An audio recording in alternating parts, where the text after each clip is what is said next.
Hello team, welcome to another ATP Geopolitics video with myself, Jonathan MS Pearce. This was due to be just my regular military news, military aid news update, whereby I was going to give you all of the latest on aid to Ukraine, because I've not done a video like that for a couple of days, and there's quite a bit of news to give to you. However, it's all going off at the moment because, as we know, and I did a breaking news update on this morning, the European leaders are presently, I say the European leaders, that's Macron from France, Starmer from the UK, Merz from Germany, and Musk from Poland. They are united and are with Zelensky in Ukraine at the moment. And there is some breaking news coming out from that, which is really highly significant. And I'm not quite sure how to interpret this. I don't know whether there is a genius move that has been that we're seeing playing out from Zelensky and the European leaders to push Trump into action on behalf of Ukraine, and also to push Russia into a corner. There's some fascinating stuff going on just at the moment. So I do want to talk about that. So, okay, let's go to some of the news that's coming out from Kiev at the moment. We're going to start with this. This was Zelensky himself talking. I will read you just through the subtitles. He said, the most important outcome is a clear, unified position on the following. We have agreed that starting Monday, May the 12th, and remember it's Saturday today, so May the 12th on Monday, a full and unconditional ceasefire must begin, lasting at least 30 days, he says. Together, we demand this from Russia. So that is we being the European leaders, aforementioned leaders, and Zelensky. We know that the United States supports us in this. Okay, so I am wondering whether this is being done without the full say-so from the US. The US has agreed. Zelensky phoned Trump the other night and said, I think we should have a 30-day ceasefire. That 3-day truce from Russia is rubbish. Trump, because of his kind of recency bias, took that on board and was like, yeah, cool. And then announced on Truth Social that there should be a 30-day ceasefire. The European leaders have now gone to Kiev and they've met with Zelensky and said, right, we're up for a 30-day ceasefire. Now, the question is whether the US is fully on board with this, or because Trump has said officially that he's up for a 30-day ceasefire, they can then use that, the public statement from Trump, and then use that to put forward a plan that might not have the actual, like, Trump might not be involved in this, but is being forced into this by what he's already said and by what the Europeans and Zelensky are now putting forward.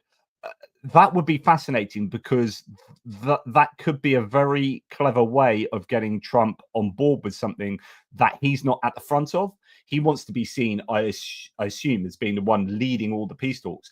Europe are possibly taken over here. Now, that could be me misinterpreting this. So take everything I say with a pinch of salt, but I'd be interested in what you guys think, obviously, as I always am.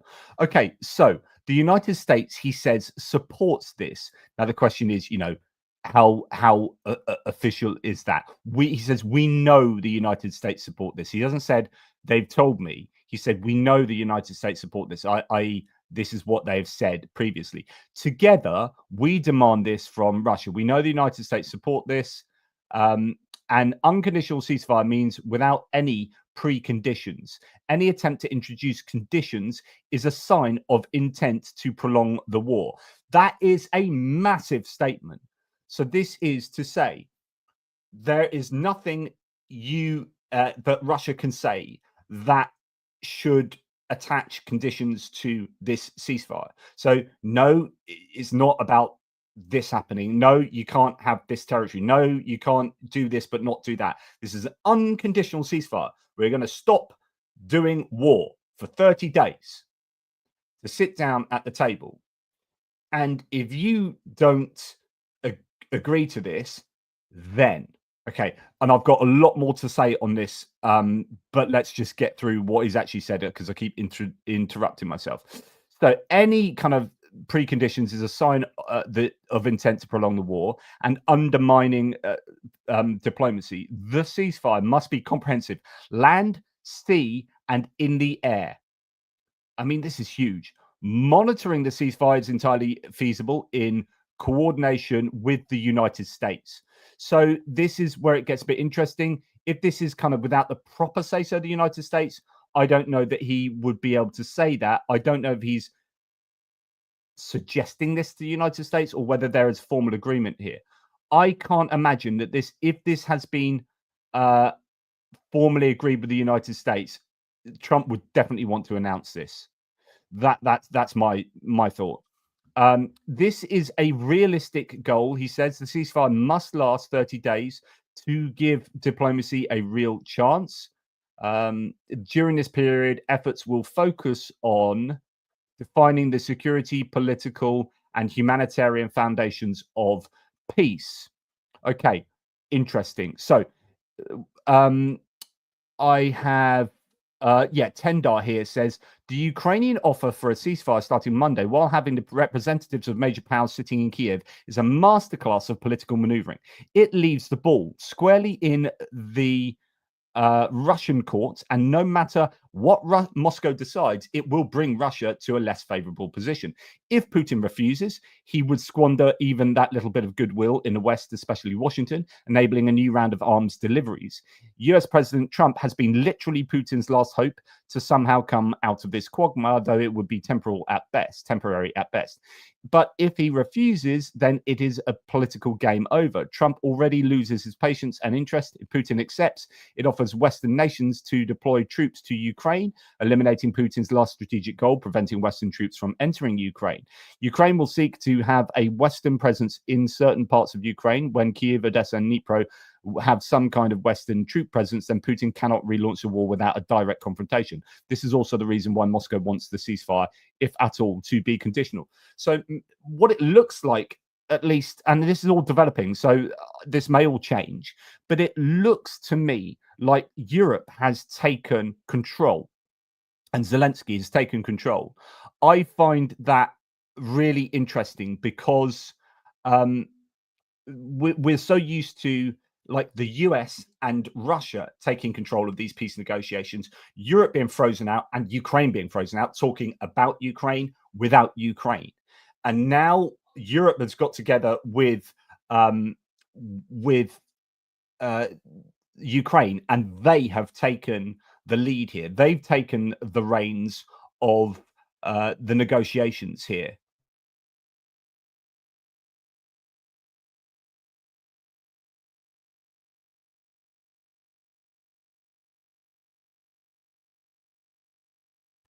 Sorry, just having to speak to my children there, or a bit of a sleepover with a friend, and they're noisily playing. Got to play Fortnite again. Come back in. Right. Anyway, that's not important. So we have, as I say, a developing situation. Keir Starmer has said, as expected, if Putin does not return to the path of peace, we will respond. He promises the allies with President Trump would increase assistance to Ukraine's defense forces to force Russia to the negotiating table. Now, I find that interesting as well because it's implying that Europe has a lot more to give here. You know, if you don't agree to this ceasefire, then we will ramp up provision of aid to Ukraine. Now, I was under the assumption that Europe are pretty much maxed out at the moment. Now, either that's just ramped up rhetoric from the Europeans, or they do have some headroom to move into to give more assistance to Ukraine. It could be the 300 billion euros of frozen Russian assets given directly to Ukraine. It could be ramping up sanctions even more, although the UK has just delivered its biggest round of sanctions. So I don't quite know. Or they are talking on behalf of the US. So I don't quite understand whether the US are formally involved in this or not.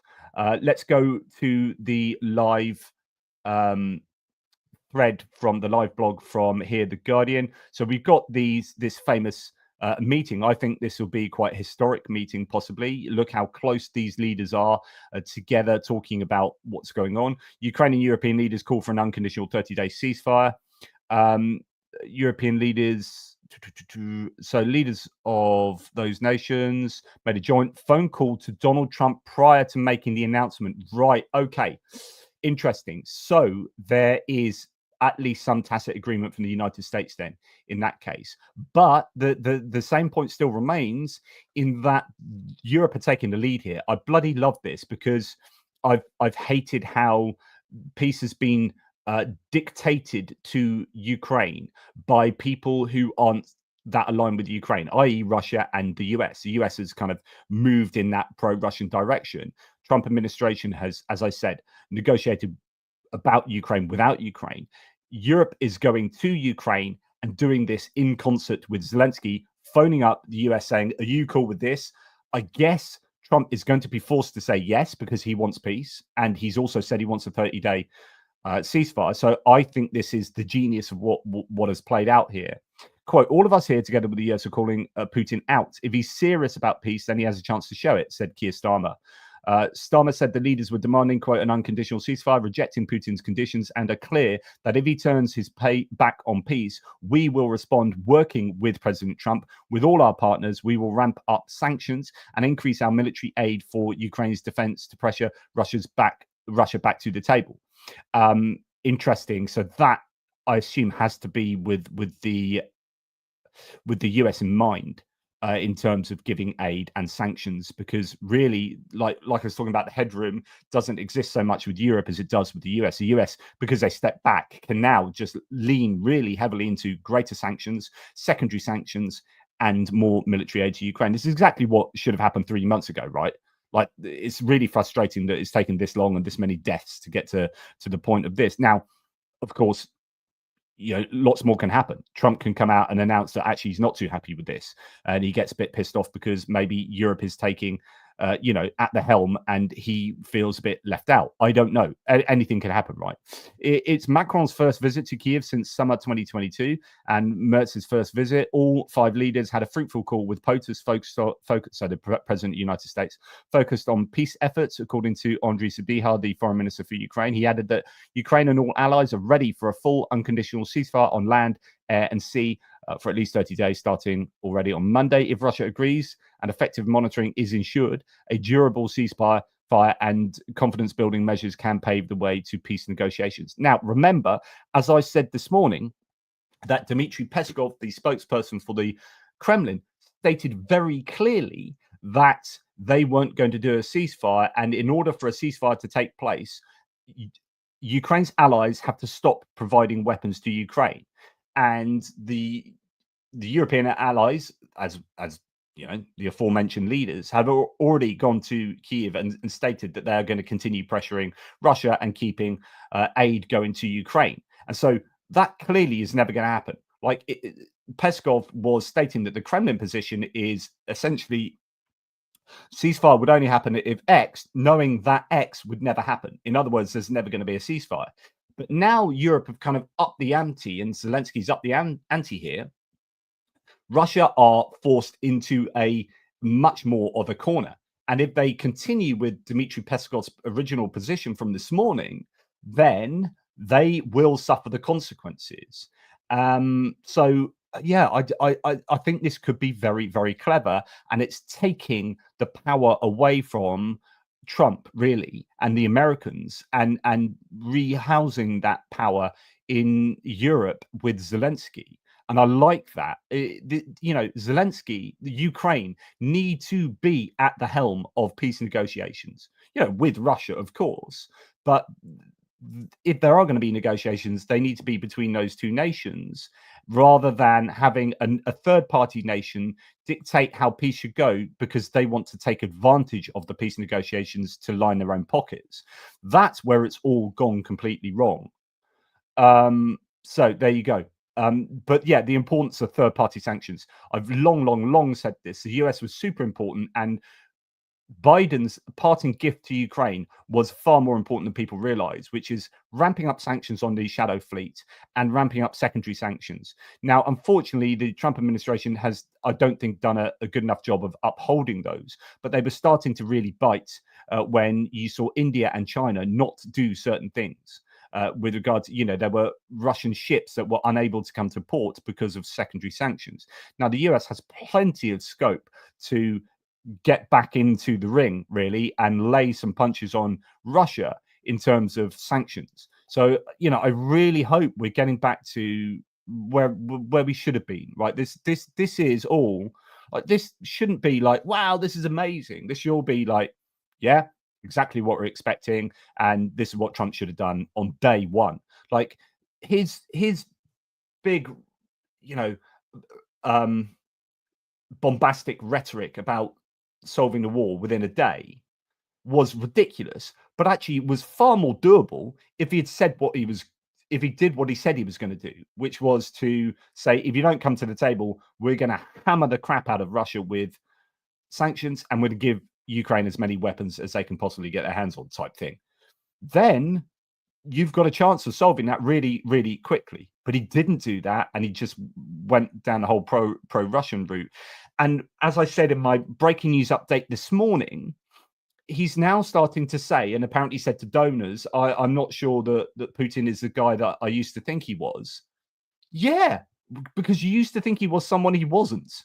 And now you're really, really beginning to understand reality. Welcome to the real world. Like, we've all been here since 2014, right? But you went through Trump 1.0 and Helsinki 2018 thinking Putin was wonderful, and you prioritized Putin's words over your own intelligence services, famously at that terrible Helsinki press conference, which is, I think, internationally, like I've said to you many times before, Donald Trump's worst moment in that first tenure. Two bad moments. One was Helsinki 2018, where he came out and regurgitated. He went into that meeting with Putin with no one but a single translator, and no one knows what happened in that meeting. And he came out that meeting with Putin and regurgitated all of Putin's talking points. In other words, he was swallowed, chewed up, and spat out by Putin, and showed himself to be a rank amateur.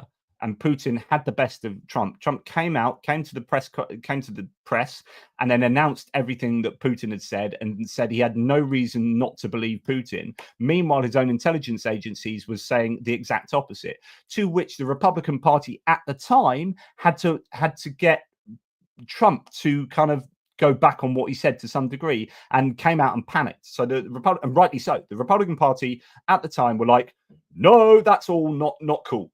And it was all a bit of a controversy the next day, that day. And I maintain that was the worst moment, along with leaving the Kurds out to dry, hanging the Kurds out to dry in Syria. Those two things were Trump's worst moment on the international stage, right?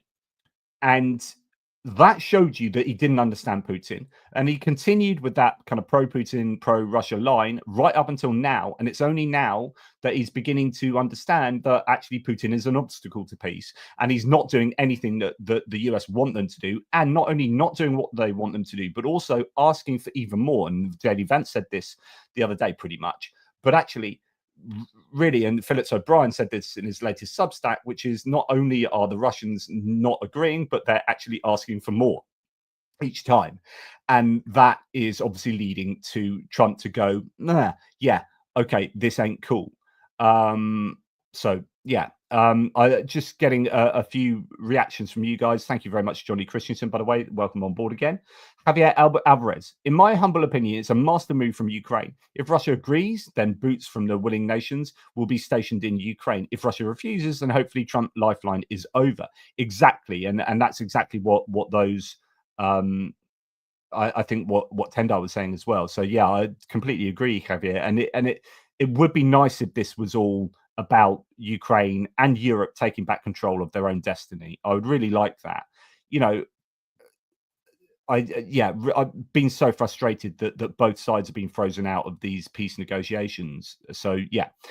Richard Bennett, thank you very much, by the way. Richard, really appreciate your support as ever, my good man, and the ATP Geopolitics memberships. Goose Springsteen, hey JP, as you say, isn't the issue about what consequences Europe alone can impose on Russia for refusal sans US? Yes and no. So the indication is that they've had a phone call to the US, so therefore the US must be in at least somewhat in agreement with this. And I would assume that there has to be some US assistance in sanctions and weapons to Ukraine.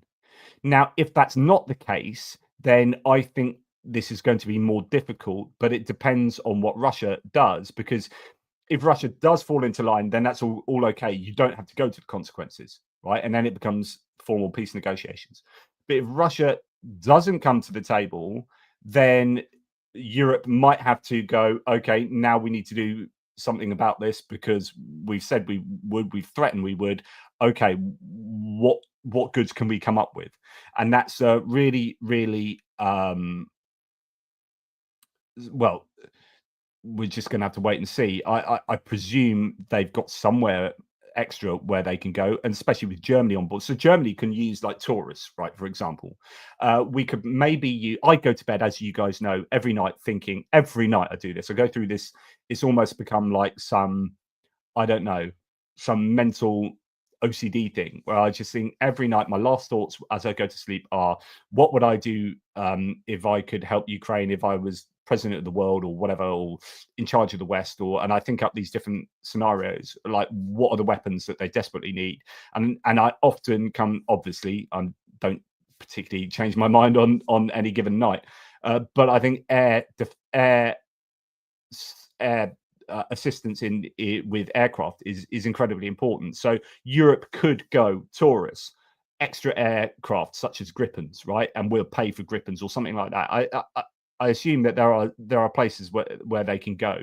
You know, maybe more Storm Shadows, Scalp EG, or you know, ramping up production of those, or say, I don't know. There are. It just takes money, doesn't it, and political pressure. But if they're saying this, then there must be things that they can do, I would assume, that can take us from where we are now to somewhere further up here.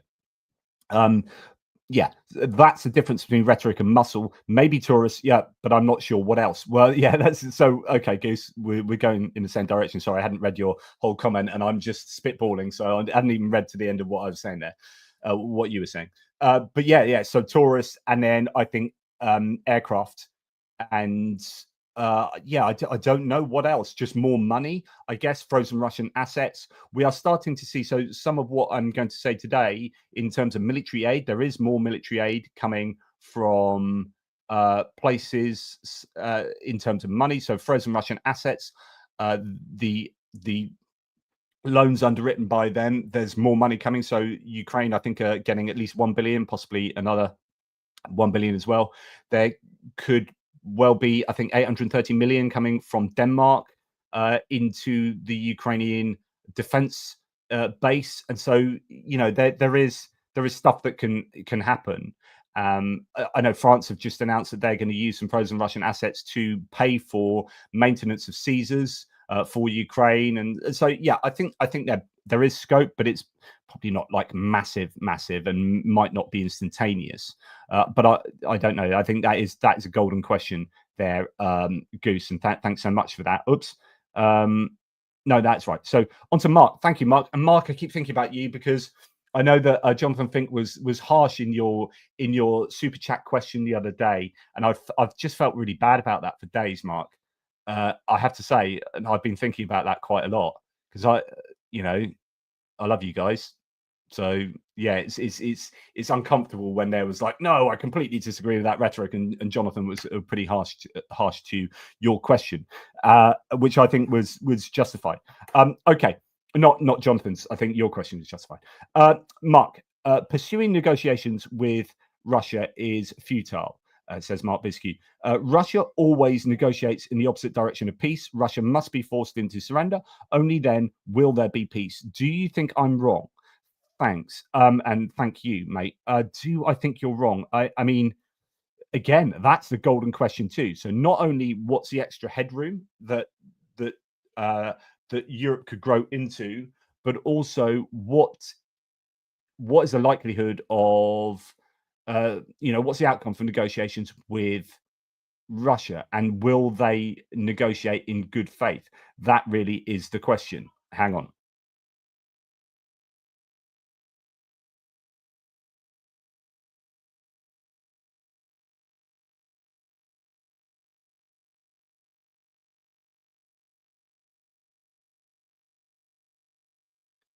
The delight of children. Yeah, I just don't know. Uh, Russia are not very good at holding to ceasefires, truces, treaties, right? I think it's Michael Clark on Sky News said sometime back a couple of weeks ago, said that they've broken 190 different sort of treaties and ceasefires and whatnot over the past, I don't know, 20 years or so, or something like that. And I think if you're going on form, then you can expect Russia not to play ball. But Russia have never had the attention on them and the pressure on them like this, right? So you can talk about ceasefires with Ukraine since 2014. You can talk about Georgia. You can talk about Chechnya. But I think the pressure now and the magnifying glass now, especially with social media. So don't forget that during the time of the Georgia and Chechen 1 and 2, and even sort of 2014 onwards, I mean, it was growing then. But right now in history, we have the most transparent political and military landscapes in history, right? So the amount of the amount we can all see what is going on in Ukraine is unprecedented.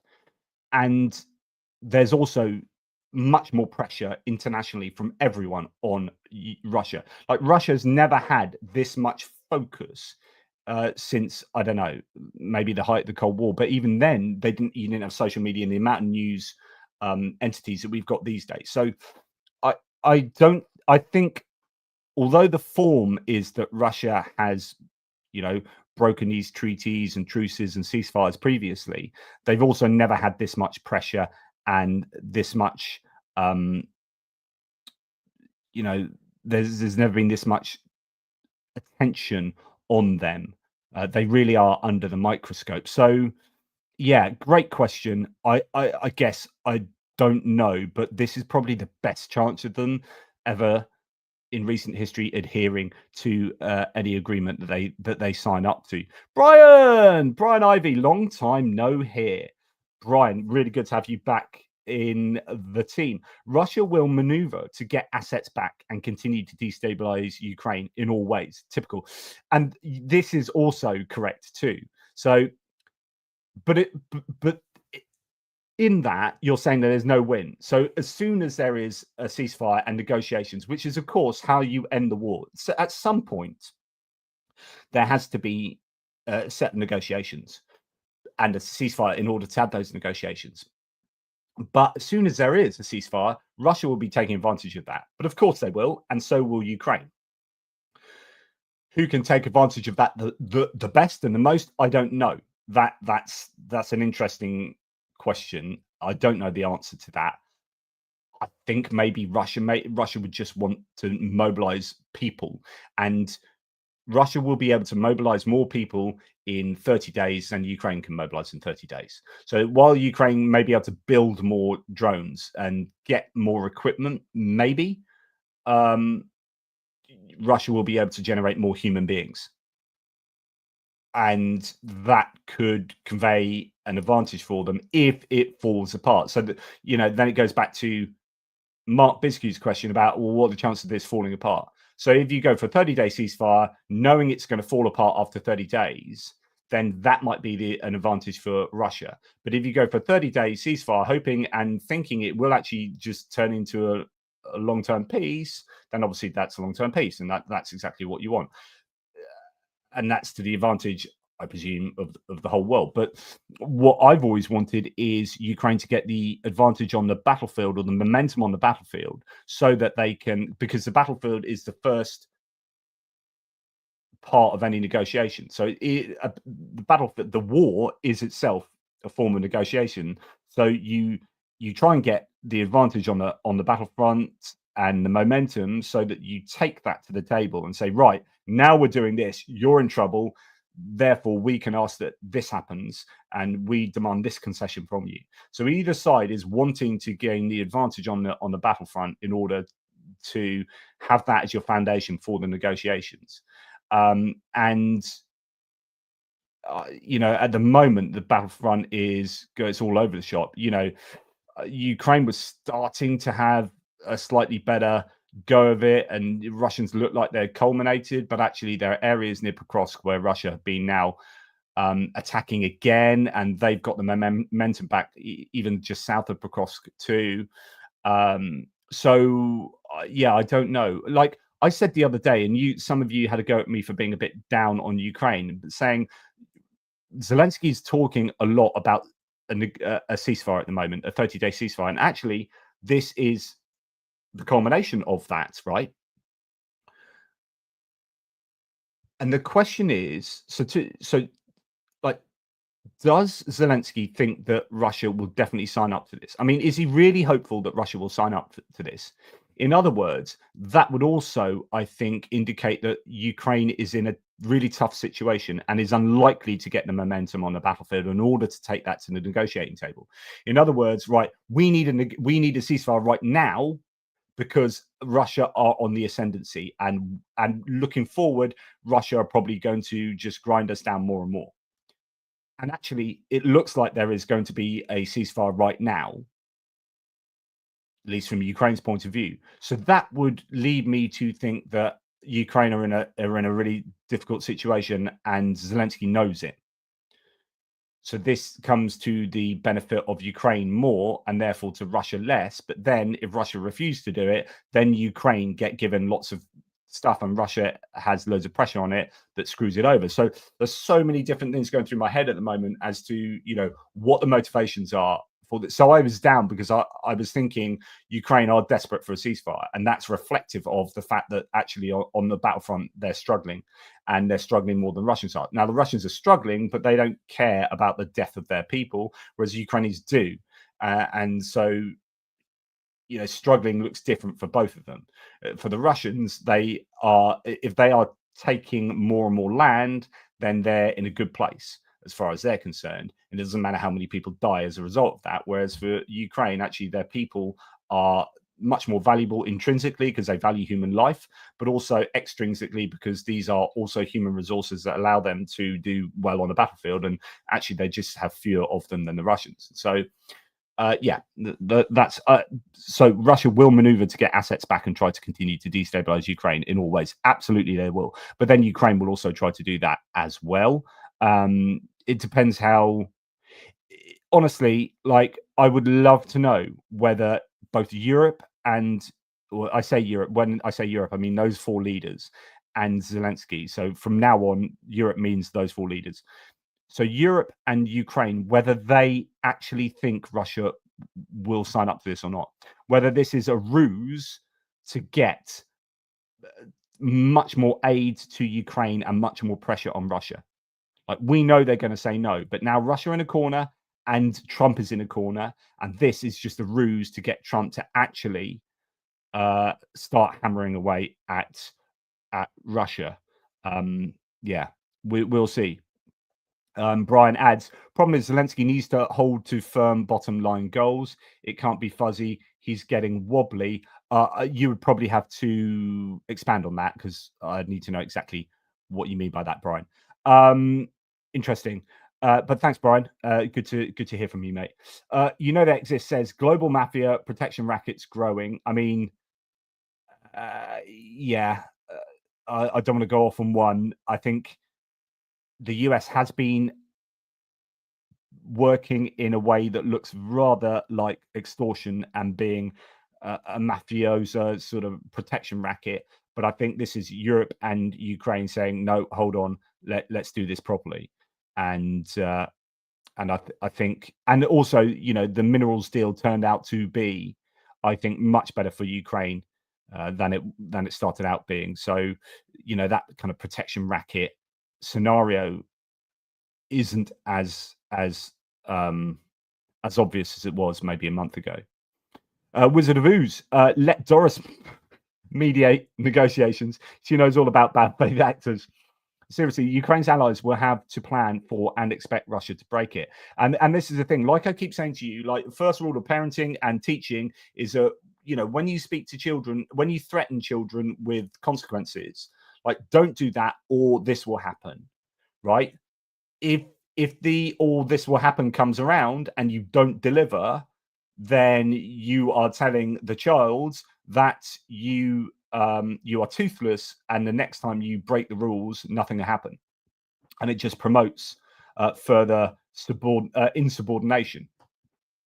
So Europe and Ukraine and the US need to be very strong here and hold to their word. Yeah, so seriously, Ukraine's allies will have to plan for and expect Russia to break it, and expect to have to come down hard on Russia when they do break it. Otherwise, it's all pointless, and it teaches Russia that they can just break the rules, which they kind of already know because they've invaded another country, and look where we are 3 years later. Stephen Bendel from Norway. Thank you, Stephen. Really good to hear from you. Sanctions and more sanctions on Russia. Yes, yes, and yes, and yes, and yes. And secondary sanctions on trade with Russia. Yes, yes, yes, yes, yes. Combined with more stuff for Ukraine is the only way. Agreed, Stephen. You and I are on the same page, my good man. Thank you for that. Goose Springsteen, random philosophical question. Is it morally problematic to appreciate aspects of historic Russian culture in the present? Is it wrong to enjoy Tolstoy, Tchaikovsky, or Kino in light of the war? Right, this is a real sidebar here, but this is exactly the same as, can I still like Michael Jackson even though he was arguably a paedophile?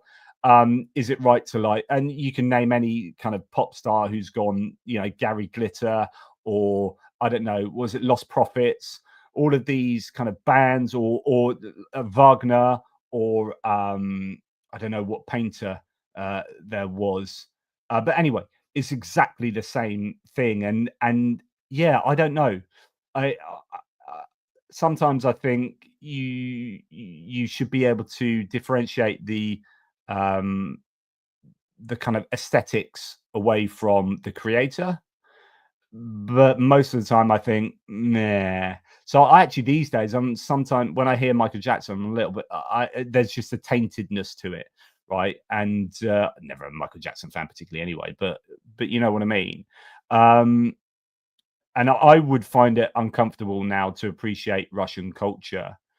But then again, something that's in the past, like Dostoevsky, for example, actually is not connected to. So for example, if we talked about like some German, so if you're talking about like German culture of the 1930s and 40s, like Wagner, for example, then okay, you got problems with that. But if you're talking about German culture from like the 1600s, some kind of Teutonic, I don't know, X, Y, and Z, like that is far enough away in time and in political milieu to be not associated with, say, 1930s, 40s Nazism, which is slightly different from an individual who's done something. So Michael Jackson and so on and so forth, all those individuals. So I think you can appreciate Russian stuff probably as long as those Russian composers weren't, or creators weren't, associated with horrific Russian stuff. And I think that's the same no matter where you're talking about. You know, those individuals, I guess you need to judge their creations by the creator individually, rather than throw the baby out with the bathwater. But thanks for that question. Appreciate that. So yeah, there you go. I don't know that I've seen too much else, and mind you, I've just been going off on one concerning philosophy there. So let's have a look if there's anything on the socials concerning what's going on in Kiev. We agreed to a full, and no, that's all the same. So I guess we need to now hear what the Americans have to say. Keith Kellogg, a comprehensive air, land, sea infrastructure ceasefire for 30 days will start the process for ending the war, largest and longest war in Europe since World War II. As POTUS has repeatedly said, stop the killing now. So that appears to have come from Kellogg since this announcement, because he's talked about air, land, and sea and infrastructure. Yeah, the ball is firmly in the Russian courts, isn't it? Interesting that new German foreign minister, is it Vadeful?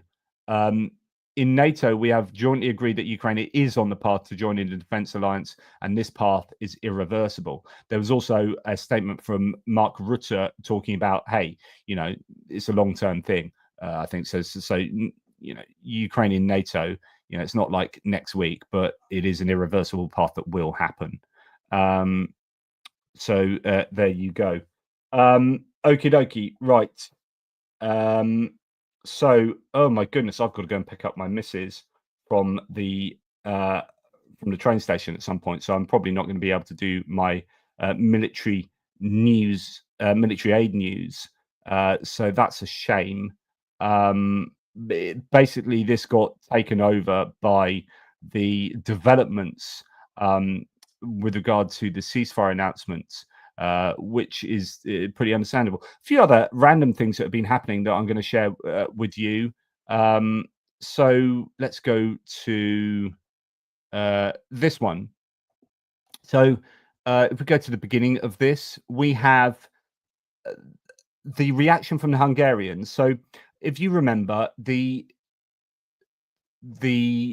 Ukrainians arrested a couple of Hungarian spies, former military, working as spies in the Zakarpattia region in Transcarpathia, which is the kind of southwestern region bordering Hungary of Ukraine, where a lot of I don't know if they're diaspora Hungarian communities with Hungarian roots live. And Viktor Orban's always talking about how, you know, we need to sort out rights for Hungarian communities, you know, when he's talking about how terrible Ukraine is, or like when he's vetoing certain decisions, he's like, if you start giving these guys rights, then we'll help you, and that kind of thing.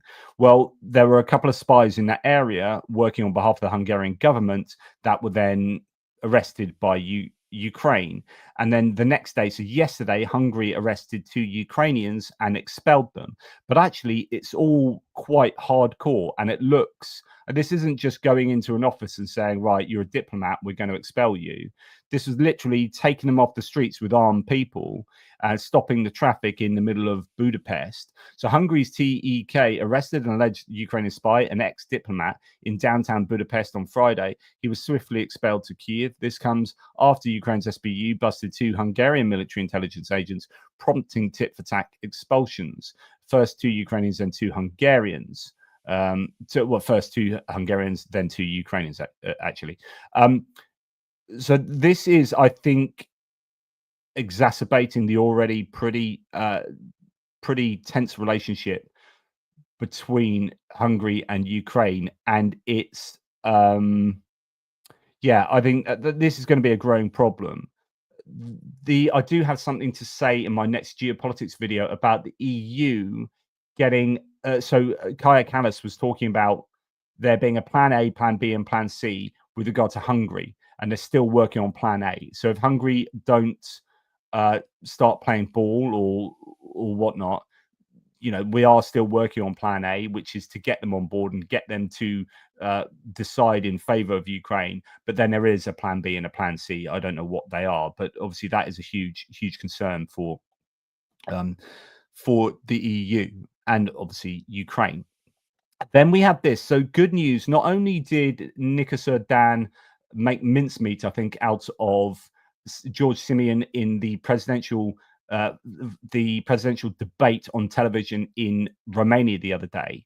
So you remember this guy, this far right former football hooligan, came out with 40.9% of the votes, double what the next person had. But then there were lots of people splitting the vote. So you're hoping that all the other voters could coalesce around Nikos Dan when he runs one-on-one against George Simeon. But George Simeon then had a really bad performance, supposedly, at the televised debate. So that's good news for the EU and for Ukraine, because George Simeon is anti-Ukraine, pro-Russia, and pro-Trump, actually, interestingly. Derek Taylor's here says tens of thousands of Romanians, with a number rapidly growing, have taken to the streets of Bucharest right now. People are chanting, "Europe, we belong," and as is a bit of Pat Benatar. And as heard in the video, a chant that roughly translates to Russia, "Romania will never be yours." So that's good news. Oh, someone saying in a live chat that Russia have rejected the ceasefire. I've not heard that anywhere. One new update. No, but I'll keep an eye on that. I mean, this is what I've got at the moment. So this is Starmer's statement. Vladimir and the Ukrainian people, we stood with you in resisting Putin's aggression, and we must stand with you in the fight for peace. Putin has, in the last few hours, sought to put conditions on a ceasefire. So that was prior to what these guys said, I think. It's really important that we make clear an unconditional ceasefire is a ceasefire without conditions. We reject the imposition of conditions, and we need to be really clear about that. It is for Russia to come to the table for a 30-day unconditional ceasefire, and there must be clear sanctions if he fails to do so. There is real unity in that. We need to be clear, and that is one of the main outcomes we want from this meeting of the Coalition of the Willing here this morning. Vladimir, you have our support in the fight that you have. You have our support in the fight for peace as we go forward. So really good news there. I think, I know, and I said this in the breaking news update this morning, but I don't want to sound too like pro-Labour. I'm not like pro-Labour. I'm generally centre-left. I'm not affiliated with Labour at all. But I do like the quiet competence of Keir Starmer. Like, it's a bit like Mark Carney.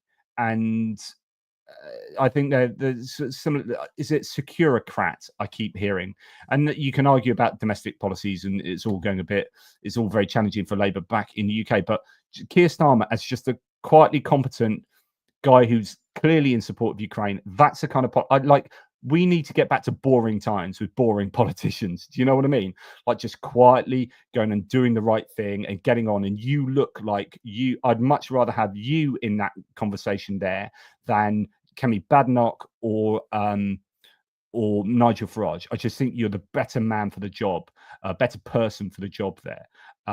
So anyway, that's my tuppence there. Then we have. I don't know that we've got any indication that the ceasefire has been turned down by Russia. I'm not seeing anything. Macron, we've just decided, all of us here today, that with the 20 or so member countries in the coalition are willing to support a ceasefire that will begin next Monday with no preconditions to the ceasefire, either on the part of the Ukrainians or on the part of the Russians. Interestingly, he's also included the other coalition of the willing nations in Europe. So it's not just the four with the leaders there, which is intended to last 30 days on the ground, in the air, and at sea, with monitoring provided mainly by the United States of America, and to which the willing Europeans will contribute. Interesting. It will enable immediate management of the work and negotiations between the parties involved to build this robust and lasting peace on the question of territories, the question of sensitive energy infrastructures, and, of course, the question of security guarantees. In the event of a ceasefire violation, we agree with that massive sanctions will be prepared and coordinated between Europeans and Americans. Interesting, doesn't mention military aid. Massive sanctions between Europe and the US. And actually, that doesn't surprise me. So the headroom that I was talking about earlier appears not to be so much in terms of military aid, but much more in terms of economic pressure, which is, I think, more effective anyway. It has more immediate effect. Russia are economically in serious trouble now. If US and Europe go to town on sanctions, Russia will be crippled, is my opinion. What the stats were, and this is partly because of oil prices going down and the dollar also being in a bit of trouble, and so on and so forth. But I think the deficit that they've now announced is larger than their sovereign wealth fund for the next year. In other words, they're going to lose more money than they've got in their reserve fund. This is a problematic time for the Russian economy. Is what I have to say there. So I'm just going to go to another feed to see if there's anything of importance going on. No, nothing I'm hearing from Russia. UK Navy intercepted a Russian submarine in the English Channel. I mean, the Russians really are pushing the envelope, aren't they? Yeah, so nothing from Russia I'm hearing at the moment. Yeah, I am probably going to have to go in about 10 minutes, or I will get kneecapped and castrated. So thank you for being here. I'll say that up front, and please remember to like and subscribe and all that. Goose Springsteen with another question. Random bit of trivia, but arguably the second greatest Italian poet after Dante was Gabriele D'Annunzio, who was an unrepentant fascist who ran his own microstate after World War One, but he's always been studied. Second greatest Italian poet. So there you go. That's back on the subject of, is it okay to like people, to appreciate people's creations if them as creators were horrific human beings and fascists and whatnot. But there you go. Thank you for that random nugget, Goose. So what else do we have in the live chat? What do you guys think? Are you hopeful that this is a good move? Do you think Russia will come to the table? Do you think this will pressure Russia? Will they straight away turn it down? And do you think this will mean that there will be massive sanctions on Russia? And Russia will surely have some idea of what these sanctions might look like.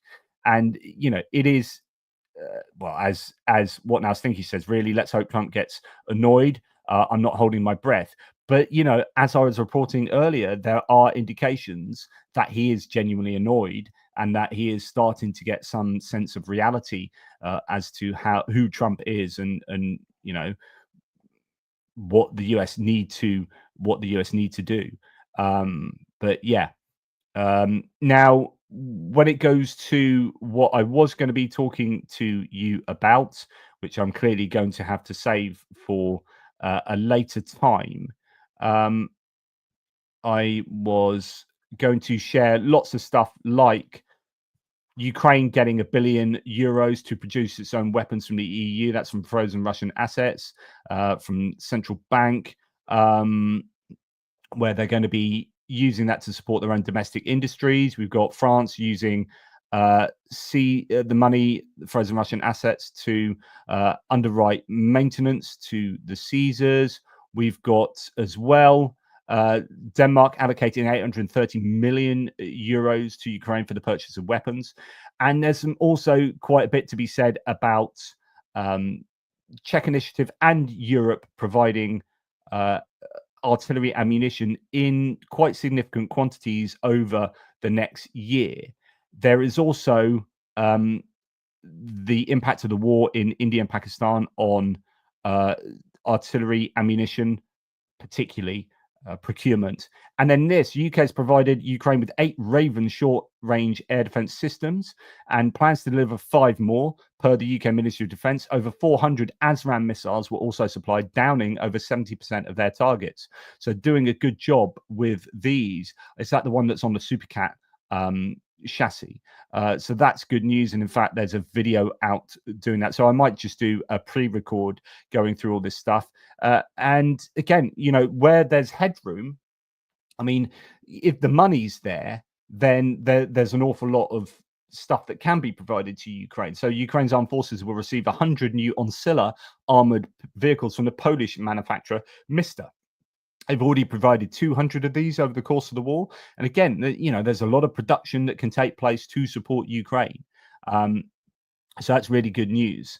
There's also the Swiss company Raug, who's still got like 100 Leopard 1A5s stored that they're not allowed to kind of get rid of due to the Swiss rules, but actually they might be able to get rid of them to, say, Greece, and then Greece gives a bit like Ringtausch, then Greece can give their Leopard 1A5s to Ukraine, so, or something like that. So lots to talk about later, as well as loads on unmanned sea vehicles and new ones being developed here, such as ones with FPVs on them that can carry up to 3,000 kilograms of all sorts of weapons. We've got electronic warfare versions, machine gun, air defense, radar, mine support, drone carrying ones. So lots to talk about later.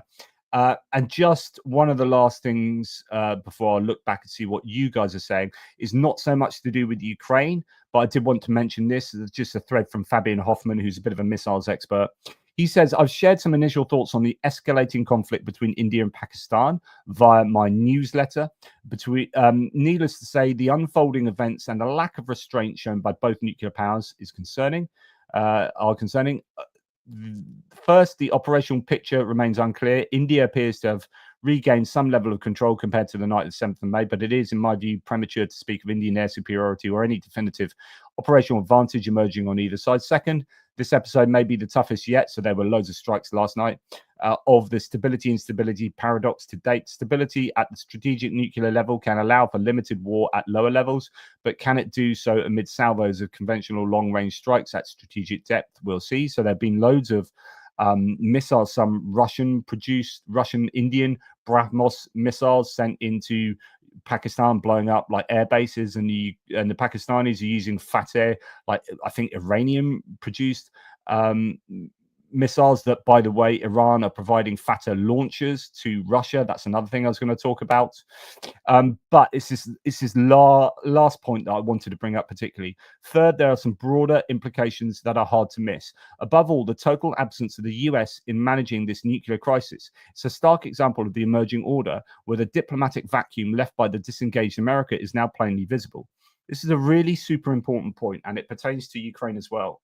Like, this new US administration, as in January 20th, Trump administration onwards, has disengaged, as Fabian Hoffman said, from international issues and conflicts in a way that looks pretty damned isolationist. And it's quite incredible that when Trump was asked about the Pakistan-India conflict the other day, he said broadly, and I'm paraphrasing, but it was something like, oh, I hope it all ends up okay. This thing's been going on for thousands of years, which it hasn't. It's been going on since 1947 because Pakistan didn't exist. And no, it's not some previous like Hindu, Muslim. This is a modern history, recent modern history issue that indicates that Trump doesn't know what he's talking about. So not only is he ignorant on the matter, but the US is disengaging. Now, in times gone past, whether it be Reagan or Biden or Bush or whatever, or Obama, the US would have been very much speaking with great importance about what's going on between two nuclear nations with a third nuclear nation next door. So India, Pakistan, and then China. And the fact that when asked about it, Trump's kind of like, oh yeah, I hope it ends okay. Yeah, keep an eye on it, but not really knowing what's going on. It's been going on for thousands of years. Now I know, yeah, let's talk about a ceasefire and whatnot, but the point is a larger geopolitical point, which is that the US appears to have just like given up trying to be in the middle of everything. Now there are many people in the US that will be like, yeah, we don't want to be the world policeman. But they've never been the world policeman. I used to think this. I used to think just like Team America World Police by Matt Stone and Trey Parker, is South Park people making a film. And it was an absolutely amazing film. This is playing on the idea that the US are the world's policemen, going around policing. But as Smedley Butler would tell you in his book, it's not to do with world policing. It's to do with going around the world and sorting out things in the US's interests.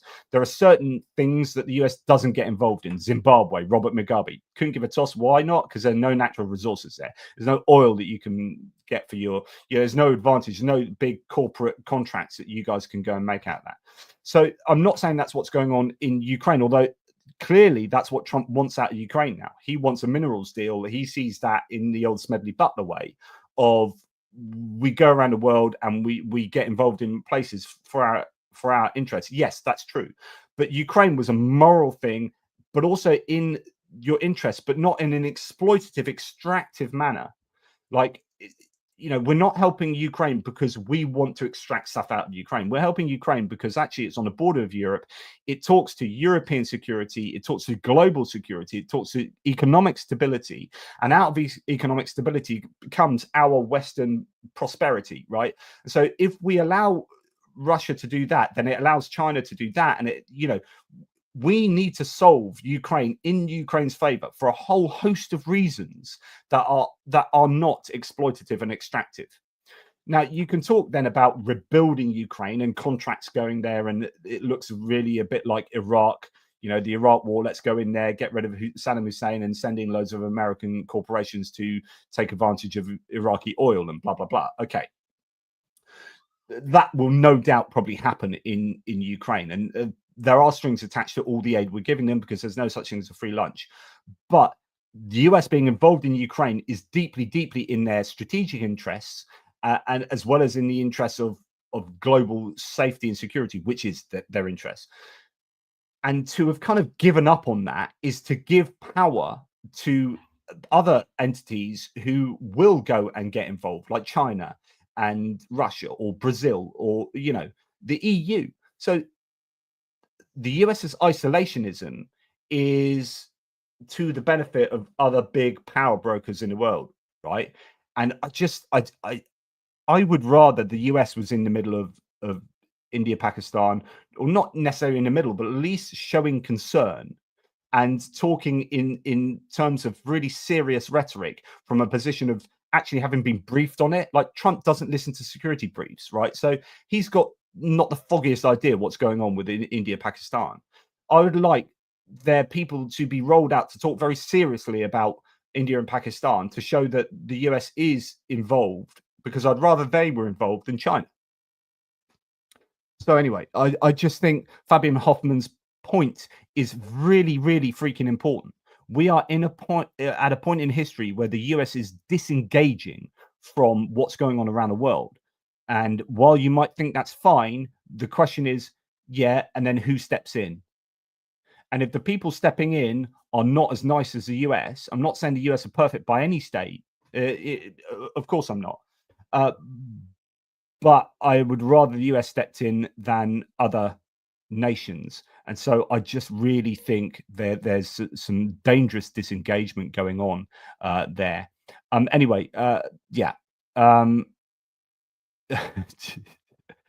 this is true. I do need to go out and hang out the washing. I think one of them's actually blown off the line. So there you go.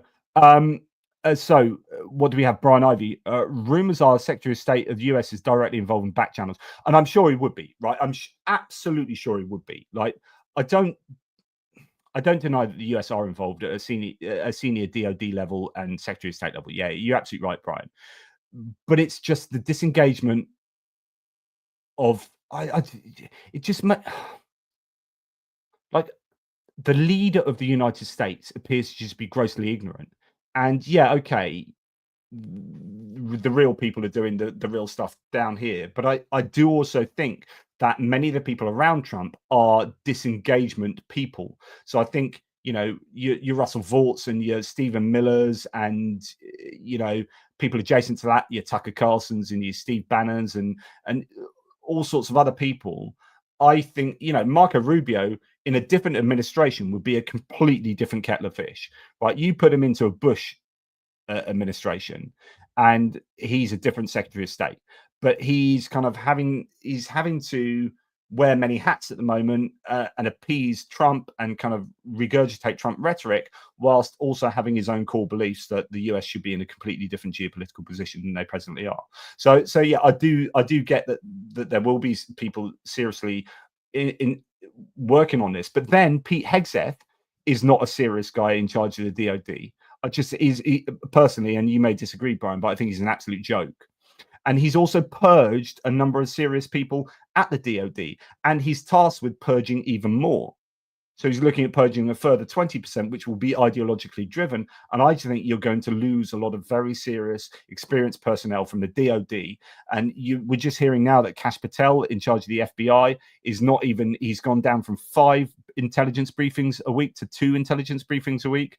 And he's also being slagged off as like not having the attention. So when he goes to the intelligence briefing, he's not all there, and then he's going off to like UFC fights and meeting celebrities, and like, oh, the US has gone from being a serious nation full of people in serious positions to Kash Patel in charge of the FBI, Tulsi Gabbard in charge of the national intelligence, freaking Janine Pirro, like Winebox Pirro, who's just a, like, I'm going to slag her off, but she is a bit of a, I mean, she's got a drinking problem, right? And there are 20, right, here, Brian, you started me off, mate. Guess how many Fox News people are in the Trump administration now? Guess how many? 23. 23 Fox News people, former Fox News presenters, are in the Trump administration. 13 plus billionaires. It's an oligarchy Fox News love fest. And so when I'm talking about disengaging from world affairs, I just think that the American administration, the Trump administration, has become ideological from a kind of Project 2025 point of view, but also not serious. They're really serious about like culture wars and owning the libs, right? As long as we own the libs, screw the Democrats, ha ha ha. And they're not serious about really freaking serious things. Honestly, I could rant for a very long time on this, but I think when you're putting Janine Pirro in charge of what is it? She AG of Washington DC. You're like, you are you're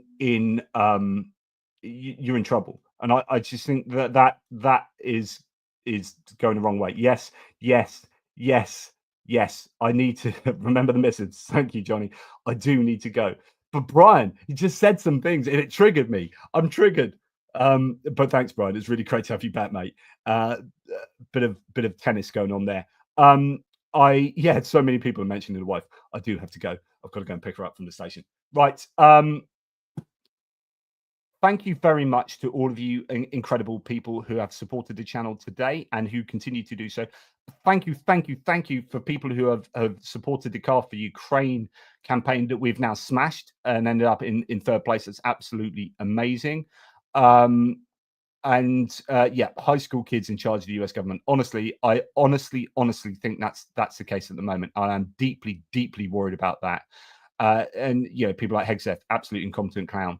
But he's not the only one. There are so many there. Like, honestly, stuff I could tell you about what I've got lined up to speak to you about, like with some of the people, it blows my absolute mind. Was it Christine Nome was taken to the cleaners by, was it Chris Murphy? One of the single best. There's a 6.5 minute speech of where Christine Nome was absolutely destroyed, as she's in charge of ICE, isn't she? To some degree, or she's in charge of, is it Homeland Security? Anyway, like, it was just, I've never seen someone put in their place so much as that. It was an absolute masterclass of a speech. But anyway, thank you. I keep trying to say goodbye. Thank you, guys. Really appreciate your support. Take care, and I will speak to you soon, and I'll get that military aid video done. I'll try to do it today, but the sun is shining, and you know what? On the way back from picking up my missus, I'm going to buy some, and I'm an ale drinker. I'm a red wine, an ale, and by the way, if Mark from Little Whiskey Shop is on, I bought a bottle of white port from you. I'm going to buy another one of those. Beautiful, absolutely beautiful. But I'm an ale drinker, but if it's sunny, I'm drinking a bottle of usually foreign lager at the bottom of the garden because the sun is out and I am going to enjoy it. The last thing before I go, I promise. But I was thinking about the psychology of what I do here, and I get excited when I come on to speak to you guys. In a kind of way, I guess I should be excited about phoning up my mates and saying, let's go down a pub. But I'm so less mobile now that actually sitting in this office is just easier for me than moving anywhere and going anywhere. And I know you guys, I know I individually know some of you, but I don't really know you. You're an amorphous collection of people that I just love to spend time with, right? And I obviously get some kind of social